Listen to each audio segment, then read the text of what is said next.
வக்கீல் தேவை, என் சார்பில் பேசக்கூடிய ஒரு பலமிக்கவர் தேவை, நீர்தாண்டவர் அவர் அப்படின்ற மாதிரி ஜெபம் பண்ணுறான். ரெண்டாவது இமேஜ் என்னன்னா ஒரு பேட்டில் ஃபீல்டு இமேஜ். அதுவும் முதல் 3 வசனங்கள் வருது. 2ஆம் வசனம் பாருங்கள், நீர் கேடகத்தையும் பரிசையும் பிடித்து எனக்கு ஒத்தாசையாக எழுந்து நில்லும். கர்த்தரை யுத்தம் பண்ணுகிற ஒரு பெரிய ஒரு கமாண்டர் மாதிரி, ஒரு சோல்ஜர் மாதிரி பார்க்குறான். இவனுக்காக கேடகத்தையும் பரிசையும் பிடித்து இவனுக்கு ஒத்தாசையாக நிற்கக்கூடிய, இவனுக்காக சண்டையிடக்கூடிய ஒருத்தராக பார்க்குறான். வழக்காடுறவர் மட்டும் இல்லை, ஆயுதங்களை எடுத்துக்கிட்டு இவனுக்காக போராடக்கூடியவர் தேவன் அப்படிங்கிற மாதிரி இவன் பார்க்கிறான் தேவனை. அப்படியே சொல்கிறான் பாருங்க, என்னை துன்பப்படுத்துகிறவர்களோடு எதிர்த்து நின்று 3ஆம் வசனம், ஈட்டியை ஓங்கி அவர்களை மறித்து நான் உன் ரட்சிப்பு என்று என் ஆத்துமா சொல்லும். அப்போ ஈட்டி எடுத்துக்கிட்டு எனக்காக போராட ஆண்டவர் என்றான்.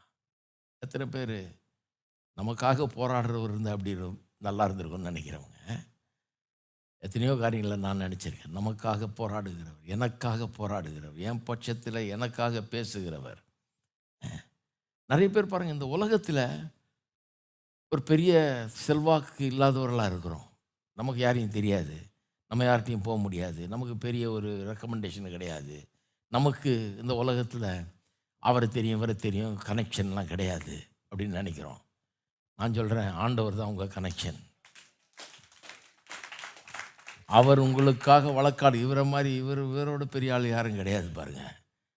ஒருபோது நீங்கள் உங்களுக்கு யாரும் இல்லைன்னு யோசிக்காதீங்க. இவர் இருக்கிறார், ஆண்டவர் இருக்கிறார்.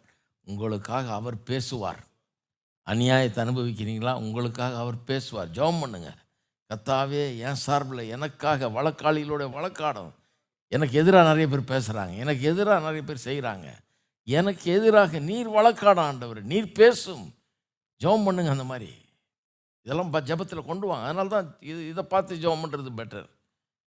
விளங்குதா உங்களுக்கு? இப்போ இதில் இப்படி இதுக்கெல்லாம் இதுக்கு வரவே மாட்டோம். சும்மா அவர் ஆசீர்வதியும் இவர் ஆசீர்வதியும் அப்பா ஆசீர்வதியும் அம்மா, அதில் முடிஞ்சிடும் ஜெபம். இப்படி ஜெபம் பண்ணிங்கன்னா இது வேறு மாதிரி இருக்கும் பாருங்கள். ஜெபம் பண்ணுங்க, ஆண்டவரே எங்களுக்காக வழக்காடுகிறவர் நீர். இந்த உலகத்தில் எனக்கு வேறு இல்லாமல் இருக்கலாம், ஆனால் நீர் எனக்காக இருக்கிறீர். பரலோக தேவன் எனக்காக இருக்கிற, நான் தனியாக இல்லை, நீர் என்னோடு கூட இருக்கிறீர். அது மட்டும் இல்லை, உங்களை எதிர்த்து நிற்கிறாங்க, வர்றாங்க, போராடுறாங்க. நீங்கள் நினைக்கிறீங்க எனக்கு பலனே இல்லை, நான் எப்படி அவங்கள எதிர்த்து நிற்க முடியும், நான் எப்படி வெல்ல முடியும்னு. நான் சொல்கிறேன், நீங்கள் வெல்லுவீர்கள். ஏன்னா உங்களுக்காக ஈட்டியை பிரயோகிக்கிறவர்